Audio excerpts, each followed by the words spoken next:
This land has memory. If you look around, you can almost see it.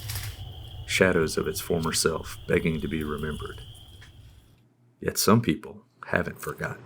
And that's where you get your straws for your baskets. Nice.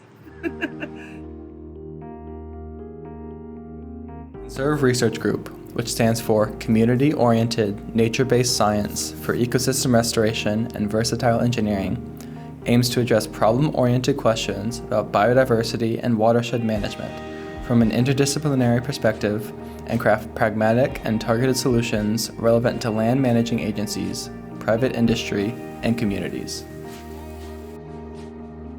From ecosystem restorations in Alabama to genome sequencing in Oklahoma, conservation initiatives in California, and flood mapping in Minnesota, our projects encompass a wide spectrum of environmental efforts. Engineers, scientists, community members, tribal elders, traditional ecological knowledge specialists, they've all come together as a community under the CONSERVE banner to work toward a better future and a more secure water footprint. Our children will depend on the decisions we make now and how we work together to solve some of the hardest water-related challenges humanity's ever faced. Water touches every aspect of our lives, from our health and safety to our natural surroundings and culture. As such, the CONSERVE Research Group needs multiple skill sets and perspectives to address water research in all of its various themes. Michael Fedoroff is the director of the CONSERVE Research Group and is responsible for assembling this diverse team. His background is in applied anthropology, and he has decades of experience working with federal agencies, corporate sponsors, and tribal partners. Menkina, with experience in visual anthropology and 3D technologies, uses her skills in drone operations for CONSERVE's documentary and film projects, with experience spanning from northern Vietnam to West Texas. Parker King, with a background in geography, especially GIS, has been utilizing ArcGIS story maps as a method of science communication and storytelling for diverse audiences. He has made maps for various CONSERVE projects, ranging from New Mexico to Oklahoma and Georgia. In addition to our CONSERVE team, we also have 3 assistant directors that head each of our respective research portfolios. Mr. Michael Fedoroff is both the executive director of CONSERVE and the interim director of the nature-based engineering portfolio. Dr. Catherine Chu is an assistant professor in the Department of Anthropology and the assistant director of water social science. Dr. Michael McCain is an associate professor in the Department of Biology and the assistant director of watershed biodiversity. We've set up 3 portfolios: a biodiversity portfolio, a water social science portfolio, and a nature-based engineering portfolio, so that these 3 research areas can work together to solve some of the nation's, regions, and each community's wicked water challenges.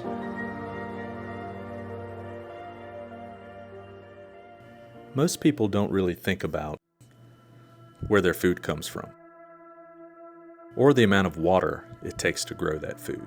Why we feel like food sovereignty, traditional cultural practices in growing food in areas with water scarcity is terribly important. So a really good example of that type of research in our CONSERVE portfolio is a project called DigiSeed. My name is Dr. Katie Chu. I am an archaeologist and an assistant professor in the Department of Anthropology. And at CONSERVE, I serve as the assistant director of water social science. One of the major projects I'm working on right now is DigiSeed, and that stands for the Digital Identification and Geolocation of Indigenous Seeds, Ecosystems, and Environments database. It's this digital repository from indigenous groups that they've been willing to share with us. The work that I do surrounds looking at the role of food in terms of inequality and how it sort of played a role in terms of the growth of complexity in societies and also in terms of the long-term engagements between humans and plants. And the reason why we started this project is we wanted to have some opportunity to build in some of the expertise of the team, which ranges from what I do, which is archaeobotany. So I'm an archaeologist that looks at plant remains, and I do a lot of work with plant-human engagement and environment and sustainability, both in the past and today. We have people doing library and information science and information ethics. We have people that look at ecology and geography and agriculture. I work with farmers mostly and farming communities, and I feel that the communities we are looking at also are in these environments where they are concerned about restoration of land, lost crops or foods, indigenous knowledge, and thinking about conserve in reserving or utilizing ecosystem services, because food is an ecosystem service and also land contributes to ecosystem services. What we have over here is a sample from our partners at the Choctaw Nation of Oklahoma, and they've sent us this beautiful bean for the purposes of getting our opinion on identification, on genus and species.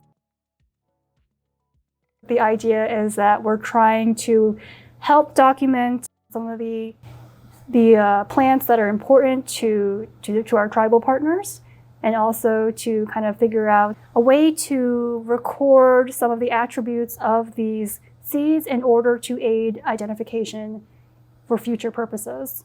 And so what I'm doing right now is I'm working with a program called Olympus Cell Sense. It's basically a microscope photography.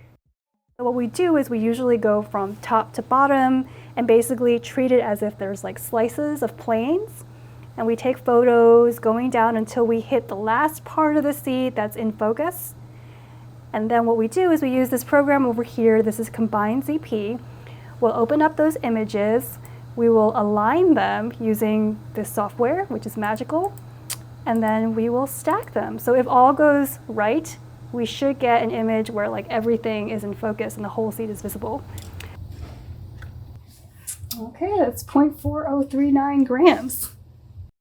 Oh, this hilum? Yes. That's basically the seed's belly button. So where it connects to the placental wall of the actual fruit.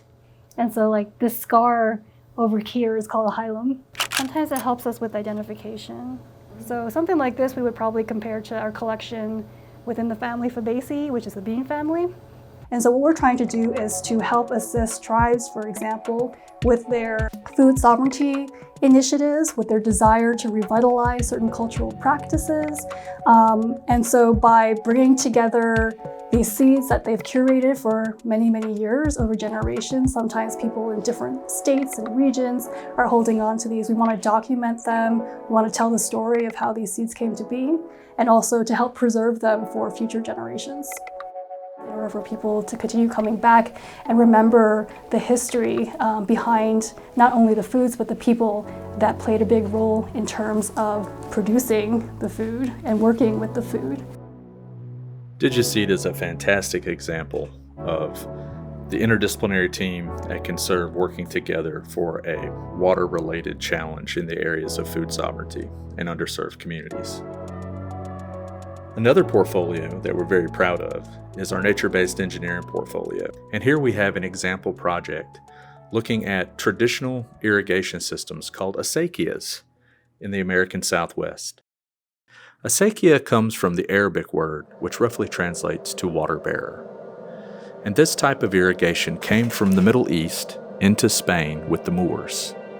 Spanish conquistadors brought this irrigation style with them to the New World. What makes this unique is it's a Western irrigation style managed by indigenous populations. So you have a hybrid irrigation system, both as a social institution and a water management practice. And it's survived for hundreds and hundreds of years. And so there are many lessons to be learned by this communally managed irrigation, especially in times of water scarcity. And with climate change and places that are becoming more arid, it becomes a really important thing to look at and think about. And that's one reason why CONSERVE picked this as a research area for our nature-based engineering portfolio. If an acequia is built correctly, it's essentially an earthen conveyance ditch using natural materials, very little concrete, very little rebarb. And a lot of times the aquifer will get recharged by this system naturally rather than forced irrigated. So the goals of our project is to really understand the way people think about acequias, how have they managed them, how has that changed over time, what are the stresses on this system, because we're starting to see aspects of the system fail. I mean, you can see it in the news. Post-wildfire flooding is starting to silt some of these acequia systems in, and that's causing real challenges. So how can we better understand the history of acequias? People understand very intimately what their user rights are, where every last drop of water is going, and they're in a lot of ways honoring some of those ontologies I mentioned to work through conflict. There could be lessons to be learned from that, especially as we turn into a future that may have water uncertainty, water scarcity, drought, or other arid conditions in parts of the world. With over 700 working acequias in the state of New Mexico, it would be very difficult to overstate the importance of the acequia irrigation system to both the community, culture, and agricultural and ecosystem services provided by these unique irrigation systems.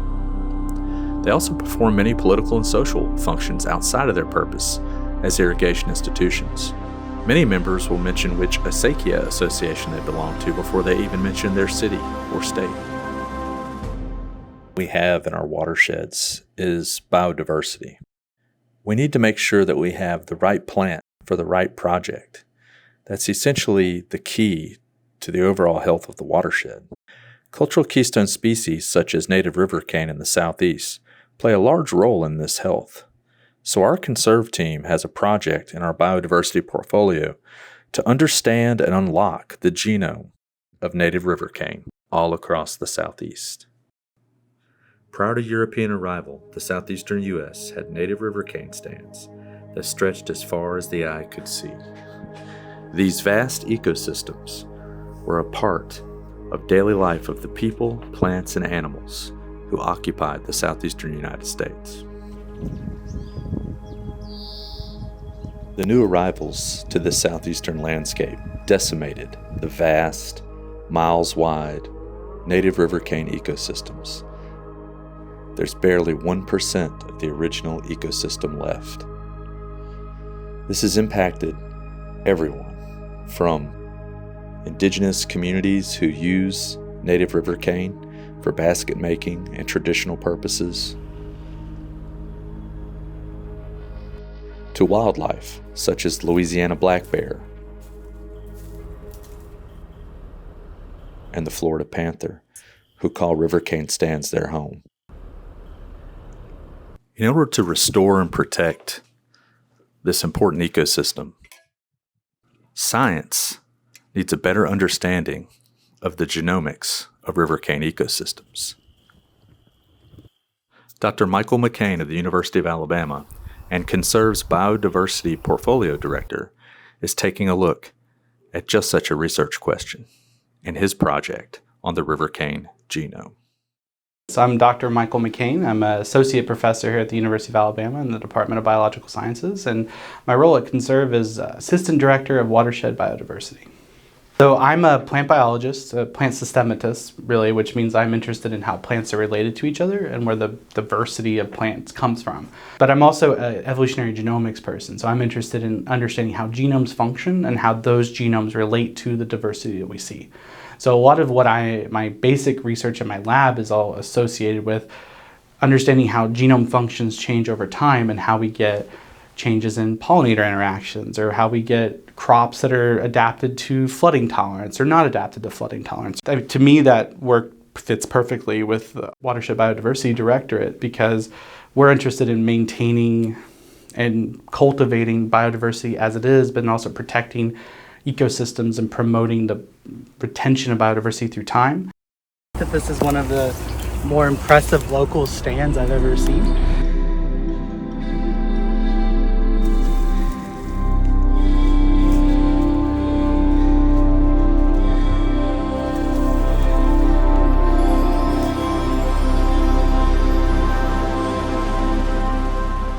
that's coming in, it can suck up that nitrogen and create really awesome places like this. This serves as a home for lots of birds and other animals, so it increases the biodiversity of the area, and any increase of biodiversity equates to a more healthy ecosystem. So because ecosystems become more resilient, the more species that live in them, because if something happens to one, something else is there to take over. So I think that's a pretty prominent aspect of this. And then there's probably a lot of things we don't know that it does for us, because I think there's a lot of ecosystem services that occur in the world where we only notice it when they're gone.